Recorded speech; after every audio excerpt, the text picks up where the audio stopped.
This has potential. This is unique. This even has the perspective I have been looking for, based on just one episode so far. I am talking about Rent a Girlfriend.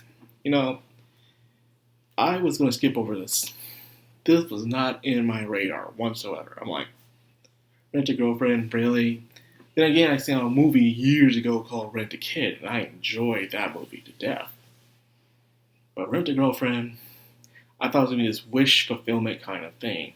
So I saw and went in and looked at the first episode.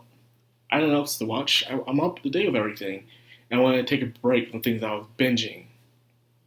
So I decided to watch it.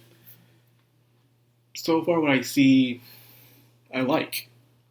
I like very much. This was not what I expected it to be at first. Judging by the first episode, I don't know about the rest of it. I'm hearing some people saying that it falls into its trope, but I'll talk about that near the end. Let's talk about what I saw the first episode. So this guy gets immediately dumped by a girl who falls in love with someone else, just like that. Ain't that some shit? The fact that you, as a guy, told by your girlfriend that she wants to break up because she's in love with someone else, just like that. That is messed up. This girl is sleepy. She's not even apologetic about it. The way they execute this was kind of messed up. But then again, it probably happened in real life. What fiction has done in fiction can probably be true in reality. So after this, you can clearly see by the dude's room, Kazuya is a complete mess. He's falling apart till he sees this ad for renting a girlfriend. So he decides to do it. He goes out, he sees this girl. They're professionals. I believe this place exists, but it's true. I guess because it's funded, they're giving taxes to the government, is usually why this is allowed to be. Nothing. It doesn't matter how bad or good something is in this world. As long as the government gets their hands into it, it doesn't matter. It's good. It's the difference between prostitution and porn. One's government gets the taxes, and the other one's tax free. Now, where was I? Yes, this show.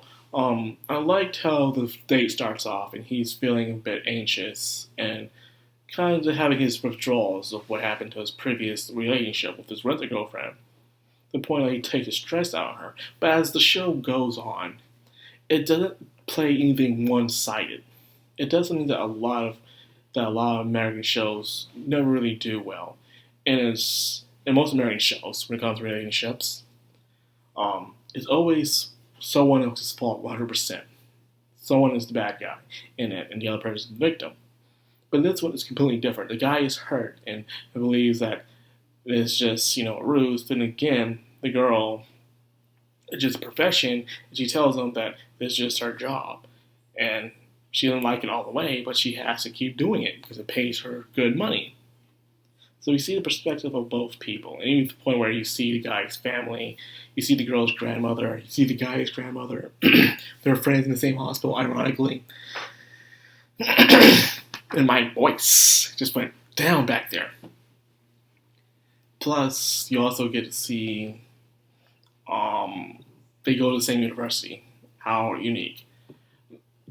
I like this. It was a great growth. I also enjoy the point where they didn't end up going out at the end, like that typical thing you see in movies or in American TV shows, where they just met and already wanted to go out. I like that. However, what I was disappointed in is what my expectations in the show was. My expectations was that this was going to be an anthology, where we'll see different characters each episode. They could be connected, yes or no, it doesn't matter. But you'll see different perspectives on how people struggle with or without a relationship. And because of that, that would have been more interesting, Something like The Sisterly Children, where it's about different love and stuff like that. That would have been nice. But instead, at the end, I was kind of disappointed where it turns out we will stay focused on these characters and they'll keep going into probably that cliche. I was really looking forward for an anthology kind of anime where you'll have different guys and they have different kinds of problems that they're probably aware of or unaware of. They could have a guy who's very popular with chicks and decide to just do it, see if he can get a girl to go out with him from Rent-A-Girlfriend. Or it could be about a dude who doesn't trust girls. Or it could be a dude who realizes he's actually into guys at the end. We could have all these scenarios, and it would have been very interesting to see the different kind of perspectives of relationships. But unfortunately, that is not it. Because when I saw them not going on, like the way I was hoping the show would go was at the end, Cosmo and the girl don't go out. However, he moves on towards the future, learning to better himself, appreciate himself more, and then the story just opens up from there. Like, that's it. We don't get to see the rest of it. It's an open book. Anything can happen, and that's I would like to have an open ending. It would be nice. Then you go on to another story, and so on and so forth. But instead, we got this. So the only reason why I am saying it's a must watch because it has intrigued me by the first episode, how I've already kind of liked these characters. First of all, they're not in high school. Thank God they're not in high school. They're in freaking college. Fine, yeah, we can use more shows of college. And that also means all the girls are legal. In fact, we also got another anime with the people in college as well. So I'm glad that Japan is doing more college-focused kind of people. Because, they have stuff for the little kids, they have stuff for preteens, they have stuff for teens, and even some for the adults. Nothing for those young adults, those college students. And I'm saying it's about time we get more of that. Now, the reason why I'm saying I must watch it is because I want to see where it goes from here. Well, I'm hearing two different kind of things in the conversations in the comment section.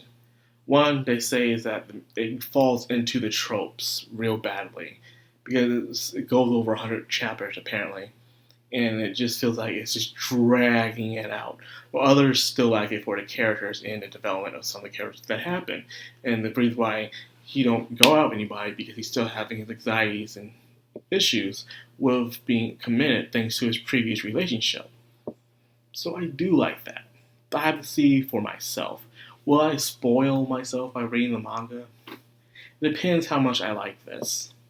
If I like this and I can't wait for the next episode to come out next week, I'll probably just do what I usually do and just read on through the source material. Bad habit. But anyway, that's what I want to talk about because this one just caught me by surprise, and hopefully it does deliver well. I'm hoping it does. If it doesn't, it's something I just watch for the sake of watching. So anyway, that's all I got for this episode. I hope you guys go check it out because it's pretty interesting. Feels kind of fresh. Kind of. So if you like what I do and you enjoy my content, like, comment, subscribe, and of course hit that bell icon. This has been Madcrownxox on Anime, signing out.